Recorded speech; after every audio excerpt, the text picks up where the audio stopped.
Greetings, owners. Welcome back to another Midnight Hunt standard MTG video. We're doing some hard stuff today.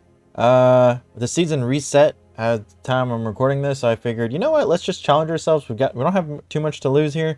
So we're gonna try. I've always wanted to make this deck work, and it's still not there, but it's getting there at the very least. We might be able to see this deck improve with the new. They're doing Disturb a little bit differently in Crimson Vow, so I don't know if this deck gets any better, but I wanted to try it out. It's very aggressive, it's fun, but it plays a little bit like Counter and Trolley, so we'll see how it goes. But if you want to see more stuff like this, be sure to subscribe, give this video a thumbs up, hit that notification bell, it really helps me out.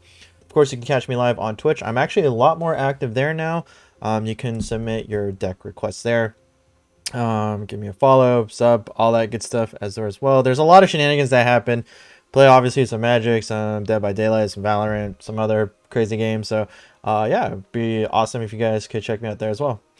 And you will see some more commentary videos. I'm working on that as well. I kind of want to wait for Crimson Vow stuff to all of it be spoiled before I make some more commentary videos. So be on the lookout for that once all the spoilers are done.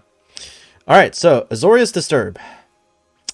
Yeah, it's gonna be hard, but I like this deck because, especially in a meta where removal is very, very good in standard, I like the Disturb mechanic because you can kind of put more cards back into the field even if you get like board wiped or you lose some stuff. So it's pretty good overall. So let me show you what we're working with, see if we can get some dubs here. So I got 4 Chaplain of the Alms. Really like this card. I especially like it on the Disturb side. It's a little expensive, but still very good. I like the Ward 1. Everything about this card is just nice and aggressive. Then we got Lunarch Veteran here, just to gain some life. Has a nice Disturb side, very cheap as well as a flyer. 4 Considerers. Actually nice to put some Disturb cards in the graveyard if need be, but it's just a better version of Opt, at least for this deck. Malevolent Hermit, which is nice because we can sacrifice some cards that we don't want to see. Test of Talents. I really like this card. I've been appreciating a lot more, especially in control matchups. So, you know, it's pretty good, I think. So we're going to try and see if it's any good here. 4 Denix, because Denix awesome. Very good, obviously, in a Disturb deck. Devoted Graftkeeper is also very aggressive. Disturb cost is relatively cheap, I would say, so it's really nice here. Borrowed Time for some Exile and Spirit Apparition for more Exile. I am trying the Overwhelmed Archivist. It's a little expensive for what I want it to be, but the Disturb side is pretty nice, so I think it's pretty strong, so I'm going to try it out. Then we got 2 Mirror's Call, Keep Frost Dragon, 7 Plains, 2 Hall of Storm Giants, 7 Islands, and 4 Pathways.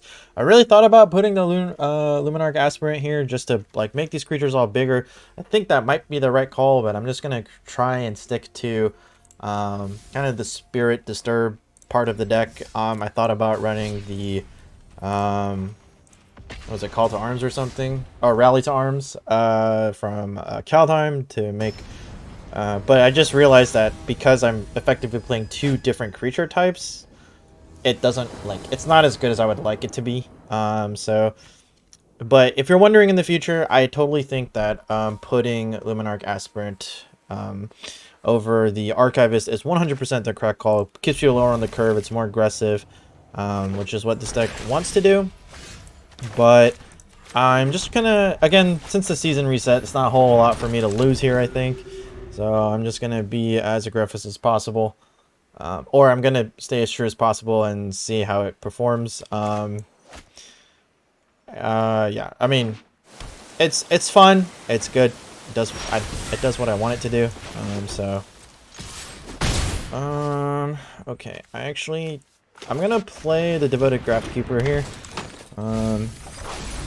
Yeah, oh, that was actually like perfect. I don't need to draw another land. I don't need to play another Chaplain, so I actually think that was like one of the best mills I could possibly do. And again, I do expect a Meat Hook Massacre to appear, but because these are Disturbed creatures, they're all able to provide some sort of like extra value that comes afterwards. So it's really nice, I think, overall. I do want to draw a Test of Talents or hold for a Malevolent Hermit as much as possible. But it's going to be tough, I think. We'll kind of see what we can do here. Got another Chaplain. Sheesh, I was going to draw 2 Chaplains in a row. Really glad that's not the case here. Okay. Opponent decides to take the damage. I suspect he has a counterspell, so if I want him to counter something, it's going to be Devoted Graphkeeper number 2. Because there's some value with this guy afterwards. So... Alright, get another Malevolent Hermit. Yeah, so milling yourself isn't like too terrible in this deck, obviously, so it's pretty nice here. Kind of see what the opponent does. Again, it's susceptible to Meat Hook Massacre 100%, but it's kind of nice because we get to replay the card, so you're kind of running a double-edged sword here at the end of the day, but it is kind of worth it, I think. We'll see. I do suspect that, I don't think he wants to take 5 here. Maybe he does. If he has a Meat Hook, then he's probably fine, but, you know, it's totally up to him. I also kind of want to, like, see how much damage he'll take. Man, this is tough. I really want to play the Malevolent Hermit. I'm going to go ahead and do it. I think it's the right call. It's tough, but I think it's the right thing to do. Oh, and I actually tapped in. Oh no, randomizer. Why did you tap like that? No, randomizer. Alright, so, yeah, don't trust the randomizer too much. Cause sometimes it actually doesn't tap correctly. Not that it matters. Okay, we get a Vanishing Verse out anyway, so that actually kind of worked out. I don't think our opponent realized how we incorrectly tapped, so... I'm not playing a Chaplain here, I just want it to come in later on as a 1-1. Kind of see here, I do see a Loath come in. That is to be expected. It's pretty nice actually here with the Chaplain, so... Archivist is pretty good. I'm actually gonna just full on attack here. So I am guaranteed to kill. Probably trades with the 2-1s here. Just fine. Not much I can do about that, quite honestly. No, decides to just take the damage. Interesting. Okay, did not expect that. Alright. Let's go ahead and actually play this guy here. I actually realized I could have tapped both his creatures. I totally forgot about the other, the front side of the Graphkeeper ability, so that's actually really nice to know. Again, I expect the Meat Hook Massacre to appear and just kind of ruin my day, but again, what's nice about the Disturb creatures is that you get them back. And you're not really committing resources to it because they're already on the battlefield applying pressure. Decent Auron's Epiphany come in. That's fine. Honestly, it's not a game-winning Auron's Epiphany. It's kind of whatever. The Menace part is a little annoying coming in from the spiders, but can't attack it now unless he actually can't slam an Auron's Epiphany unless plays a land and then slams it again. So I'm pretty happy here actually. Everything has Ward 1. I think he actually has Ward 2. This guy actually has Ward 2 for all intents and purposes. I don't know if that serves any purposes, but it's nice. What I can do here is I can actually provide a lot of pressure by casting the Malevolent Hermit from my graveyard, and can actually cast 2 things. I don't want to like run too much into like... Oh, that's super unfortunate, actually. I really don't like that personally, but... Oh, that's actually like really brutal. Like double Loath is like just super painful in general, but nothing can be done about it at the end of the day. I might just borrow time that just because like I really don't like what I'm seeing. That's fine. Yeah, I think I'm just gonna borrow time it. Because she's gonna get loyalty counters, so it's just not really quite worth it. It's flying for a strike. Okay. So I'm gonna go ahead and attack with everything. I mean, it just provides pressure. It's fine if I take damage from the spiders. It's not a game-winning move, and yeah.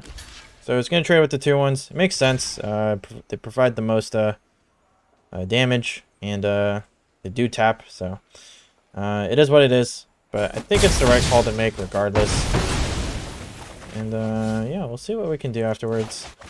Chucking the lands is actually, or losing some of the lands has actually hurt me a little bit, but since we're so low on the curve, it doesn't matter as much. But still painful nonetheless. So I could take 8 here, but he would take 4 in response. I suspect he has another Arwen's Epiphany. Oh, divided by 0. You know what? I think that's going to be enough to stop me. Because that's just so many spiders coming in. That's a little brutal. Again, we're not, like...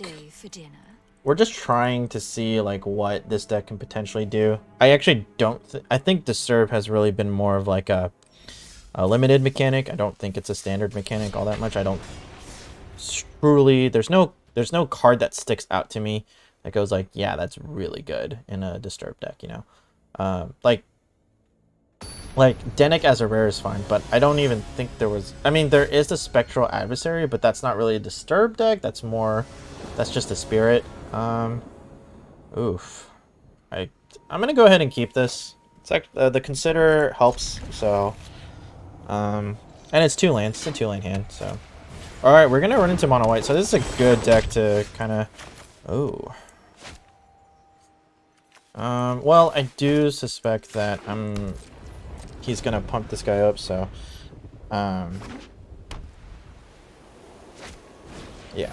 As suspected, he does have another 1-drop to follow afterwards, so... Oh, he's just... Oh, he's literally doing it just for the pump effect, so... That's actually fine.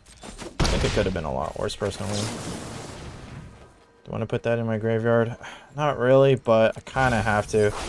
So I'm not guaranteeing the land drop here, so... I guess I could have kept it, but it is fine. I'm just gonna go ahead and play Malevolent Spirit. So this is a little rough. I may even have to take 3 here just to... Oh gosh, and he plays another portable hole. This guy's a madman. But he wasted the first one, so I'm actually really okay with that. Actually, wow. Okay, I am gonna take 3 here. It's unfortunate, but it is the right thing to do. Life is a resource in this game at the end of the day. And giving back, and trading here, giving back a 1/1 is so much more in my favor than anything else. So I'm really happy with this outcome here. I may have to take 4, but that's fine. Again, he's already losing momentum, which is super nice. I'm really low, but if you can stabilize against mono white at a certain point, you'll be set. So, what I'm gonna do here is play this guy. Gonna mill myself for 2. Perfect. Denic's gonna come in. I actually really wanted the lifelink more than anything, but that's fine. Could play a Chaplain here.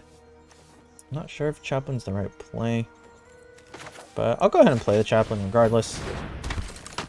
No attacks. Don't need to, I just want to stabilize as much as I can here.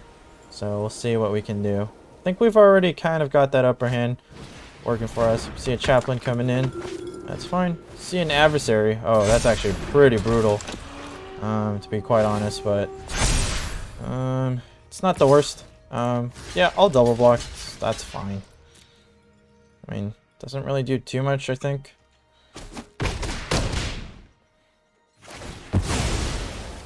Now he's in top deck mode, so if he just top decks well... Oh, I pretty much drew like a dead card, so it's actually super unfortunate. Can only block creatures with flying, so that's just really bad here. So I'm just going to play 2 Malevolent Hermits, call it a day. Test Talents doesn't do anything here, sadly, so... Can trade here if I want to. Alright, definitely will trade with the land.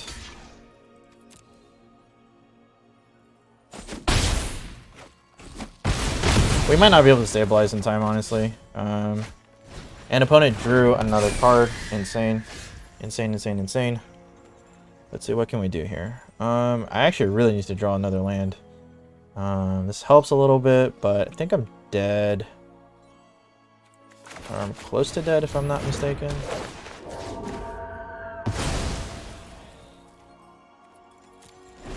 I'm close to dead. I'm very close to dead. But I'm not out. I am not out, and that is very important. Oh. Oh no. His top deck is just too strong for us.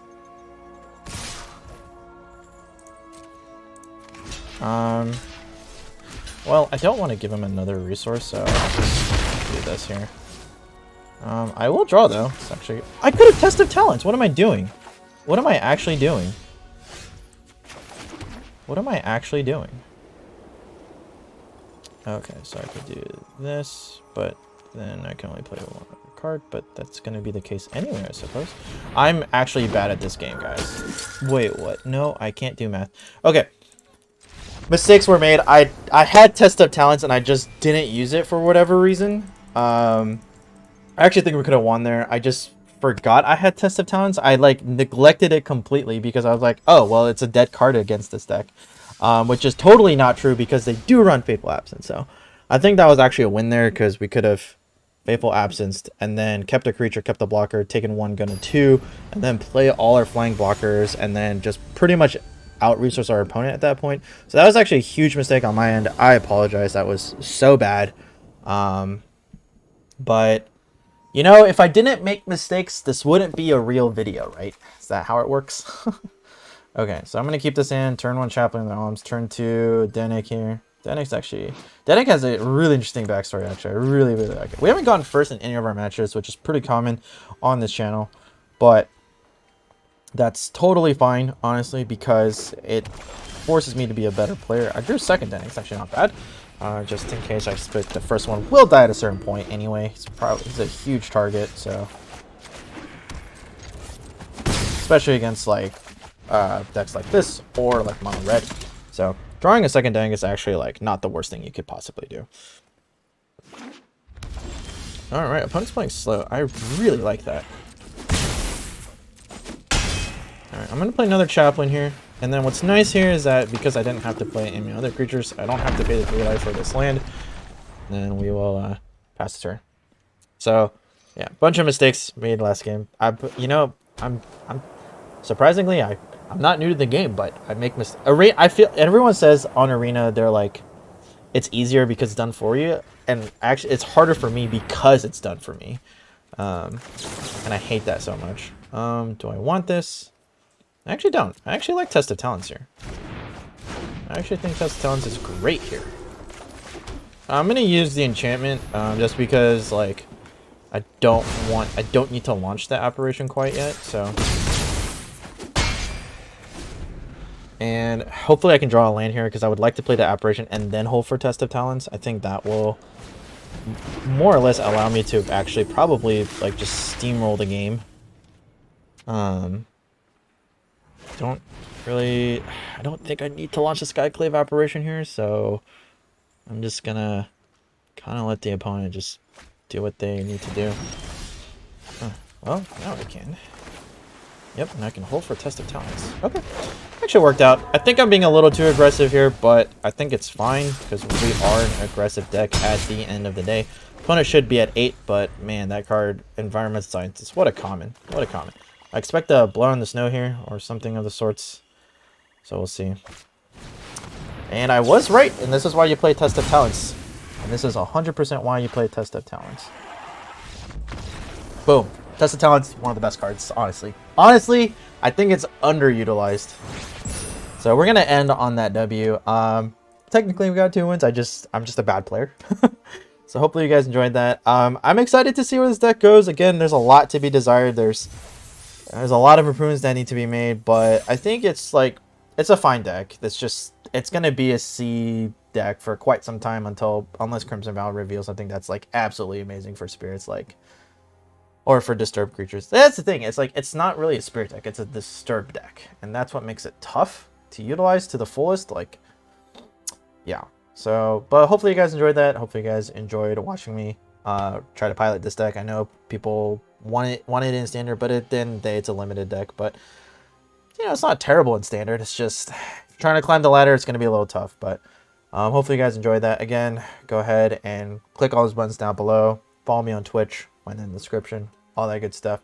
And of course, as you can find right here is my most recent upload. Pretty cool video. Go check it out. And right below that video is a video that YouTube thinks you're gonna like. Also a pretty cool video, so go ahead, check those out. Explore the channel, really helps me out. Thank you all so much for watching. I'll see you next on Twitch and also the next Nerdfell.